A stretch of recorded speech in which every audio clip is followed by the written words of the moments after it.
Hello, good afternoon, Sujay. My name is Nana Majakum. I'm a CPA and I'm the managing partner and the owner for AGY Action Coach, a business coaching firm based out of New York City. So today you and your company have been selected for a business spotlight interview, and I want to welcome you to our show. Thank you. Thank you so much for having me. This is a great opportunity for me. Thank you. Um, so before I start, I just want to take a brief moment so that we can learn a bit more about you, your person, and your business. Yeah. Yeah, no, absolutely. Thank you so much. Hello everybody. I'm Sujay. I'm the co-founder and CEO of Lilu. We're a women's health company building tech products to make postpartum care more comfortable, efficient, and pain-free. A little bit about myself. My background is in electrical engineering. I hail from India. I did my undergrad back home, and I moved to the US, I should say 10 years, 11 years ago to pursue my master's at the University of Pennsylvania. Prior to co-founding Lilu, I had actually co-founded a nonprofit back in India to help survivors of harassment and rape. So for me, leveraging my background as a technologist to improve people's lives, specifically also around women's health and bridging that gender gap has always been a core value to me. With that value, I again wanted to upskill. Hence the master's at the University of Pennsylvania, and that's where I met my co-founder, Adriana, in a robotics class. And we started Lilu together. We discovered a huge gap in innovation in the maternal health industry, and we wanted to use our like I said, backgrounds as technologists, product designers, and we're not parents, but at someday we will be. So as future parents, we wanted to make sure that new moms are they deserve better, and they get the products and the services that they truly deserve. And unfortunately, that didn't exist back when we started. Great, thank you for that. So I want to hear a bit about this journey. Yeah. And why this particular profession, there's a plethora of things that you could have done with your engineering background. Why did you specifically choose that in the woman welfare and specifically lactation in general, specifically? Yeah, thank you. Thank you. It's interesting, right? So I think it just so happened, honestly, for me, like I said, I've grown up with two core values. The first one was this need to build something to improve people's health. So growing up, I was in and out of hospitals a lot, and I got to witness medical marvels, like how healthcare providers were using leveraging technology to improve people's health and like changing lives, and that affected me profoundly. So I've always wanted to do that. And then also growing up in India, my second core value, it's really difficult to miss the gender disparities that exist in every facet of a woman's life. And again, it just became ingrained as a part inside me that I wanted to sort of change that. I wanted to do whatever I could to bridge that gender gap, to make sure that gender equality becomes a priority, an active priority for me. So like I said, when my co-founder Adriana and I met in this robotics class at UPenn, we both came together and we both discovered our mutual passion to build products and, like I said, like leverage technology to improve people's health. And right around the same time is when we actually also saw a lot of our friends and colleagues, and also, in fact, the professor in the very class that we met, return to work after their paid paternity and maternity leaves. And we would see the same sort of theme play out over and over again about how they would struggle to make the transition to early parenthood work. And especially for moms, they would return to work. The benefits of breastfeeding have been well established, and they set out to breastfeed for a whole year, or like at least a whole year, when the recommended time, again, by the WHO and the CDC, are exactly that. And they want to reach those guidelines because they want to provide their babies with the best nourishment possible, with the best possible start to life.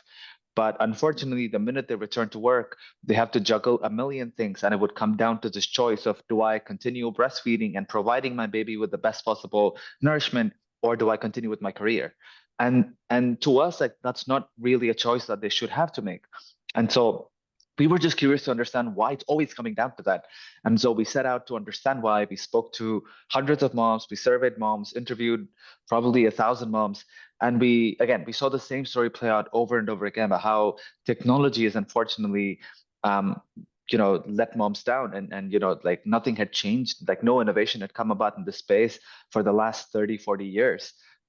If you look at the very first patent of a breast pump from 150 years ago, it's practically identical to the device that exists today.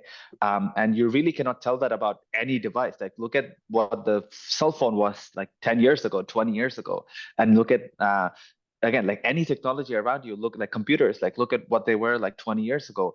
But something as ubiquitous and as essential as breastfeeding, unfortunately, hadn't kept up. So we wanted to, again, like fix that. We wanted to change that, and so that's how we got into this world of lactation and breastfeeding, even though we didn't really know anything about it at the time, and when we started. That's great. That's wonderful. So tell me about your product specifically and how you Yeah. differentiate it from other So products on the market. absolutely. So we're currently working on two key complementary product offerings to address both the physical and emotional challenges around breastfeeding. The first product is called Omni. It is a wearable breast pump. So it is a breast pump that slips inside the bra, and that integrates our patented breast massage technology to help moms pump 55% more milk. So help make breast pumping sessions more efficient and sustainable and comfortable. Our second product line is a digital product offering. We're calling it the MilkSense lactation tracking app. And the idea there is that we're helping moms track their breastfeeding, breast pumping, and bottle feeding sessions. And using the data that we collect from the app, we're gonna again, use our proprietary machine learning algorithms to provide moms with actionable insights and inputs about their lactation and well-being as well. So again, right now, when moms are going to care providers, lactation consultants, therapists, sleep therapists, they pretty much get like a one-size-fits-all solution, unfortunately. And we know that every mom is different. Like no two moms have the same journey. And unfortunately, all the data around lactation, around their well-being, around their sleep, around their baby's health, their health, all of that is getting lost. Like nobody is gathering all of that data and looking at the holistic picture. And so we wanted to change that. We wanted to look at that and provide moms with hyper-personalized care. And also on the flip side, provide healthcare providers with that data so that they can also provide moms the right care and understand if that care is working for them, the impact of that care, again, like the accountability around it, to basically enabling all of that with the digital platform. That's great. That's exciting. Uh, Tell me about your entrepreneurship journey. It seems like this has a lot of technicalities involved. If you could Oh, walk me yes. through when you decided to actually embark on this and how far along you've Yeah. come right now. Absolutely. So, yeah, it's been quite the journey. Again, we started with the physical product, like a hardware product. So obviously, hardware is always difficult. Hardware is hard, and so it's been quite the journey, like I said. So we started at that very class at UPenn. So we started the working on this project essentially when it was still a project and not really a product. Back in 2014 or like end of 2014 is when we sort of developed our very first prototypes for this class. We actually bumped into this branch of robotics called soft robotics, and like we came across research that breast massage very early on, that breast massage while pumping can help moms get more milk. So we wanted to basically get into that, delve deeper, and help moms get the benefits of breast massage without having to use their hands. And again, like make breast pumping more sustainable and comfortable. So we got into that and we started looking at how, what kind of technology we can leverage to sort of help moms with that. Some of the things that we had to keep in mind was that it wasn't too mechanical, shouldn't be too mechanical, should be soft and gentle. It should basically mimic what hands look like and feel like. And so that's why we got into soft robotics.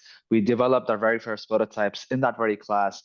And again, like once we started there, we wanted to get some validation from early users, essentially. So we used to call this Frankenstein prototype because that's what it looked like. It looked like a monstrous prototype, but we still saw moms, tens of moms in the Philadelphia community and like also outside. Like we saw moms all the way from New Jersey drive to Philadelphia just to test this Frankenstein prototype to give us feedback. And so for us, like that was such a strong validation that there's such an important need for this, but also people really want solutions in this space. Like moms are very resourceful and they really want to help entrepreneurs, like help small companies like us innovate and bring new products to the market, not just to help themselves, but also to help other moms as well. So the strong sense of community.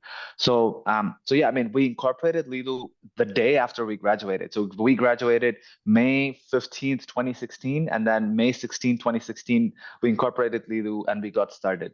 But I think the only reason we could sustain this and start the company were because of some solid support that we got very early on. We actually received a cash award at the University of Pennsylvania, like a very rich entrepreneurial community that gave us the seed funding we need.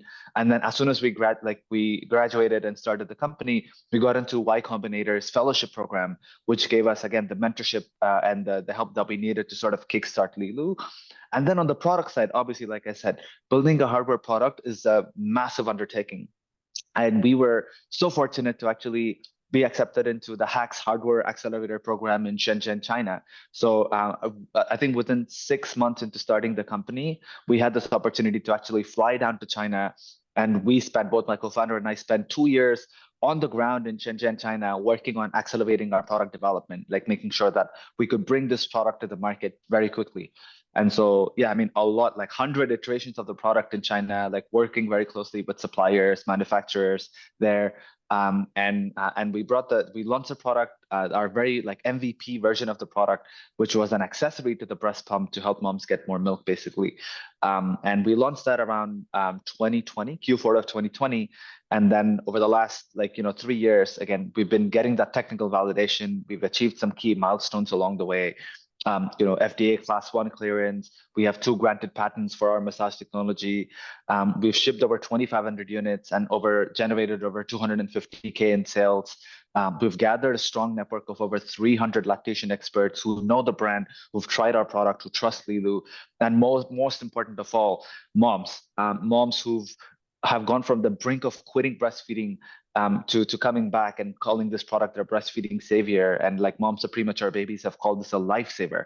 And so again, like I said, it's been quite the journey of starting this company, spending 2 years in China, launching our product, and then with different set of challenges then around fundraising, supply chain, growing the team. So which again, I know that we were going to get into further along in this interview. So yeah, such an amazing journey so far.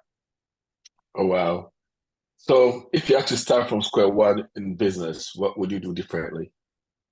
Yeah, that's interesting. I think hindsight is 2020, they say, right? It's Yeah. like obviously when you look back, it's like there are like a million things that I would have done slightly differently, but two key things sort of stand out, right? Like one thing I think we would have probably raised more upfront. So we've been very capital efficient. We've been a very scrappy company. So we've been around for the last 8 years, but we've so far only raised $1.3 million in funding through various different tranches. And our idea there was we wanted to bring this product to the market and make an impact and then go out and raise, basically. And I think again, seeing how VC has evolved over the last 5-6 years now, one thing I would have done differently is raise a lot more upfront so that we could sort of sustain it longer and achieve that growth, basically that hockey stick growth that VCs and investors talk about. So one is that. The other one, again, like I said, hindsight is 2020. So it's easy to sit here and say, oh, we should have done that or whatever. Yeah. But the other one probably is I would have been bolder. So first product, we were getting into this very nascent industry, which hadn't really seen any innovation in the last 30, 40 years. Our original idea was to come up with a better breast pump. Which we're doing right now with Omni, basically, like I mentioned, the physical product. But we sort of took a step back and we realized that there were going to be a lot of hurdles along the way to launch a completely new breast pump technology. Some of them being regulatory, it would have been a completely new device. So it would have probably been an FDA de novo process, which would have taken 2+ years to bring this to the market, just in the regulatory pathway alone. And then again, market adoption, nothing like that existed in the market. So we weren't really sure if customers would welcome this, right? A breast pump that fits inside the bra, is that too much to ask of a customer? That's a complete switch in lifestyle. Again, it's going from a wired telephone to a mobile phone. Do people even want that? We weren't really sure. And so again, we looking back, we would have taken those decisions and been bolder, right? We decided to launch as an accessory. So rather than reinventing the wheel, we said, why don't we launch a device that works alongside breast pumps to make pumping more efficient, that does the massage. rather than a full-fledged breast pump system. But again, there were a lot of hurdles along that way as well, around insurance reimbursement, around price point, around the fact that it was an accessory itself, like, just the form factor of the product. Again, if I could do that differently, I would have probably gone back and like launched a full-fledged breast pump device to the market rather than an accessory. Oh wow, that's great. That's great. And at least on this question, what are Yeah. your biggest learnings been as an employer since you began the business? Um, a few things, right? Like I think biggest learnings, again, as a startup founder, one thing I've learned is that you wear many different hats as a founder, right? Like you wear a million different hats on a daily basis. But that also means that you can very easily sort of get stuck in this loop of trying to do everything yourself. Right. Like, it's like, oh, like there's accounting. I need to get on top of this right now. There's like, oh, like this product like needs a little bit of fixing. I need to get on top of this right now. But I think you need to understand that you only have 24 hours in a day, not 48 hours. And in practicality, that doesn't work. Like if you want to do everything, it's just not possible to do all of it yourself. And so I think one of the sort of biggest learnings along the way is that you need to learn to build the circle of trust around you. And again, hiring again becomes an essential part of a company, and hiring essentially becomes bringing someone new into the circle of trust. And again, like that's part of the reason why hiring at a startup takes a really long time. Like it takes more than like you can get hired at like an Amazon or a Google in like a month or 2 months, but hiring for a startup like takes several months, like 3 months, like 4 months, just because we have to ensure that it's going to be a good fit for both the parties, and that yeah, that's again like we're both mutually benefiting from this partnership essentially. And like I said, like you're welcoming them into the circle of trust. Like, can you trust them 2 years from now, 3 years from now, 5 years from now? That's what you should be looking at. And so that's one big learning. And then the other one is, I would say, having a very open line of communication with my employees. Like that's another very important thing. Because again, if your employees, like people who are working and making your company a success, are not on board with why you're taking certain strategic decisions, then it's easy for them to lose interest and like lose energy very very quickly in what they're doing, right? Like if they're working on a piece of thing and you have to sort of do a pivot, and you don't really tell them, you're not keeping them in the loop of why you're doing that pivot, then they're just going to think that all the effort that they've put into this thing is wasted. And now you're like it's gonna make them feel like they're not useful at all to the organization, and that's the last thing from the truth. So again, keeping our employees abreast of everything that's ongoing in the company, all the major decisions, strategic decisions, is very very important. Oh, that's great. Thank you for that. And how do you balance your personal life and the demands of running a business? It Yeah. sounds very demanding. Yeah, I was gonna say the first thing is like what personal life. For an entrepreneur, the fact of the matter is that once you choose to be an entrepreneur, like a startup founder, I think you have to make a lot of sacrifices, especially in your personal life, and that's why it becomes very important that your family, your spouse, they're all on board in this journey, right? Like it's very much like they're very much like your co-founders, right? Like even though they're not actively a part of your company, they're in the backgrounds doing like playing a very essential role. And it's very important because the second your family or like your spouse doubts your commitment or like the journey of this company, things start to fall apart. It starts to become really difficult, right? So again, I'm very grateful that my wife Simran and also my co-founders, husband Cyril, they've been such strong supporters of Lilu and our mission. Like they never let us falter. They never let us second guess ourselves. Like as entrepreneurs, like you're constantly, working, like dealing with this imposter syndrome. Like, am I, good enough? Like, is my company enough? And it's times like that when they remind us that yeah, like we're doing everything we can to make this happen, and it is going to work out well.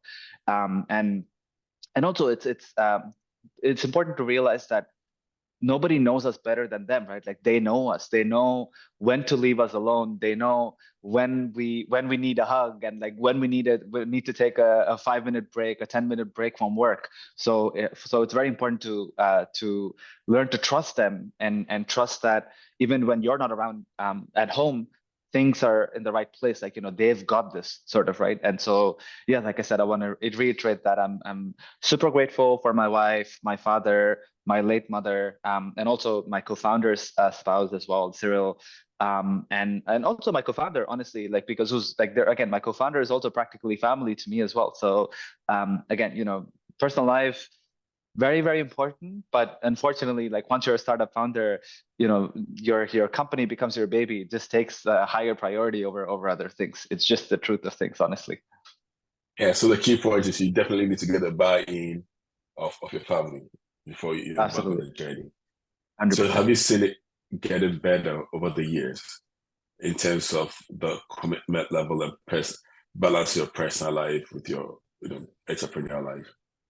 Yeah, it's fascinating, right? I think as you grow as an entrepreneur as well, like you begin to get better at this like work-life balance that people talk about. Like, I think, again, early days, I used to spend, not even exaggerating, like 20 hours a day, like working on things with Lilu, right? Like, I would go to sleep thinking about things. I would wake up, I would dream about like how to fix things, like, if with hardware, again, like, being an engineer myself, and then I would wake up and try to fix that, basically do exactly what I dreamt of. And like, that's how life was for a really long time. And I think as you learn things in this journey as an entrepreneur, like, as you become more aware of things, like, you get a better business sense, you make better business decisions, like, you also learn, like, that becomes sort of second nature to you. You just sort of become a part of your business itself, and I think you begin to then understand how to separate the work life from the life at home, basically. And yeah, I think over time, like, I've learned to do better. But again, like, for instance, like, I sometimes have to split my time between the US and India because I still have family back home, so I spend a couple of months every year there. And every time I'm in India, like, I still go back to working like 16-hour days, 17-hour days, because like I work during the day and I have to take phone calls during the night. And it's easy. Like, you just get, it's almost like a black hole that just sucks you in. And like, it's really difficult to like let loose and like let go of that sometimes. But again, like I said, that's why you have family around you to like constantly remind you that you need to take care of yourself as well. So yeah, again, I've learned along the way, but there's still sort of room for improvement there. Great, great. So let's talk about the employees. You didn't mention the circle of trust, right? Yes. So I guess Yeah, the employees really are going to play a key role in freeing absolutely. up some of your time, right? Yeah. The question I want to ask is, what qualities do you look for in employees and how do you foster a positive and productive work environment? Yeah. Um, I'll listen down, right? I think four, 3 or 4 like strong qualities. Obviously, when you look for like you look for many things at an employee, like I said, like, there it's difficult to like point out one single thing and say like this person is going to be a great fit. But in general, there are a few sort of factors that you consider, right? Like, one thing, like I said earlier, is communication, right? I think I've constantly made it a point to tell my employees to be over communicative. Like, there is, like, if you have a doubt in your mind, or like if you have a question, if you're suppressing that in like just because you think that it's a silly question, or like you don't want to bother me, or like you don't want to bother people around you, again, you're giving room for like miscommunications in the future. Like, you're giving room for things getting lost in translation, right? Like, I think one strong thing, like very important thing in a startup, is over communication. Like, let people know what Mhm, you're working on, because if another person mhm, is relying on your work, then if there's a delay, like, let them know there's a delay. Or like, if you're struggling with something, like, let them know so that they can all come together and like help you out. I think it's very, very important. So communication, and along the same lines, I think honesty is very important as well, right? Like, be honest with how you're feeling. If you don't really feel good about what you're working on, or like if you don't feel that that's the right sort of decision, again, we're all making mistakes. Like, nobody is perfect. Like, I can make a mistake. So if I'm telling an employee to do a piece of task in a certain way, and they come back and tell me that it's not going to work out because these are the reasons, then I will accept that, because again, like, this is a collaborative environment. So I think honesty is very, very important. And speaking of collaborative environment, like, I think that's another quality. I think it becomes very important, that again, you realize that every single spike in the wheel becomes super, super important in startup companies. So you have to build that collaborative environment, and you have to inculcate this habit of coming together as a team, and like not just like working individually and like on whatever you're working on. Like I said, like what you're working on is going to affect how five other people are working on their things in the startup company. And I think that becomes very important. So and so collaborative. Third quality I would say is detail oriented. Again, you as a because you're working in a startup, you have to do a lot of things, right? Like, again, it's not like you're just at like the fag end of like the chain. Like, every small thing you work on is going to have a big impact in the company's journey at the end of the day. So I think, if you're not being thorough with the work that you're putting out, or like, you're sharing with your colleagues, then again that results in sort of, improper communication, miscommunication over time, and it results in things getting loose over time. So it becomes very important. So I would say being detail oriented. And the last thing, perhaps one of the most important, is being spirited, right? Like, it's very important, to bring that energy to the table, that you're excited about what you're working on, excited about where the company is headed. And if you're not, again, like, it's not the right fit, right? Like, the minute you start second guessing the company's vision, then Mm. it's not going to be a good fit for either you or the company, right? So I think it's very important to be spirited and bring that energy to the table every single day. And if you're not, like, if you have some doubts, and again, like, going back to honesty, like, I think you have to go talk to your colleagues, talk to your boss, and tell them about how you're feeling. So I guess, like, yeah, I would say these four qualities are very, very important for like a startup employee, like the early employees in a startup. Oh, that's great. So the next few questions that I have for you is, where do you see yourself and the company in the next 5 years? And Yeah. any new advice that you have for new business owners coming up? Yeah, that's interesting. So I would say, again, we are right now, putting all our efforts into improving technology in maternal health. I think, where we want to be 5 years from now would be, I would say, the go-to brand for postpartum care, for maternal care. We want to be synonymous with a brand that puts customers' needs ahead of anything and everything else. Like, we want to be a Mhm. brand that builds products that are grounded in science, like grounded in research and like innovation. We want to bring new innovation to the space. Like I said, it's been void of innovation. There's no need to reinvent the wheel, right? Like, a lot of things have already been done. It's just like repurposing a lot of those technologies and like using them in this space. Again, machine learning, like AI, there's so much that can be done in the space with that data that's unfortunately not being collected right now. And so we're excited about that opportunity. And 5 years from now, we're already pioneering that effort of bringing new innovations to the table. We wanna be recognized as a leader in this space, 5 years from now, I would say. And then in the future, we wanna sort of expand into other verticals of women's health as well, and not just like postpartum care and like maternal health. So yeah, that's where we want to be in 5 years. I guess second part of that question, what advice would I have for other entrepreneurs, or like, potential entrepreneurs who want to start like a new company? I keep talking about this over and over again, like across multiple, like channels. It really, really takes a village to run a successful company.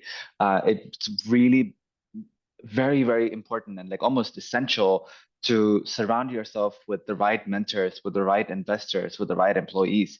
So I think all those decisions and steps have to be taken very early on. So I think, yeah, like I would say, like, build that village around you as you're setting foot in this journey. Like, recognize who's going to support you, like be a key decision maker in your life, essentially, or like help, like a guiding force in your life 5 years from now, 10 years from now. Like, who's going to be involved, and give more importance to those people, and like be deliberate with those relationships. And the other one is, never forget why you're innovating, never forget your customer, Mhm. right? Like, I think, Mhm.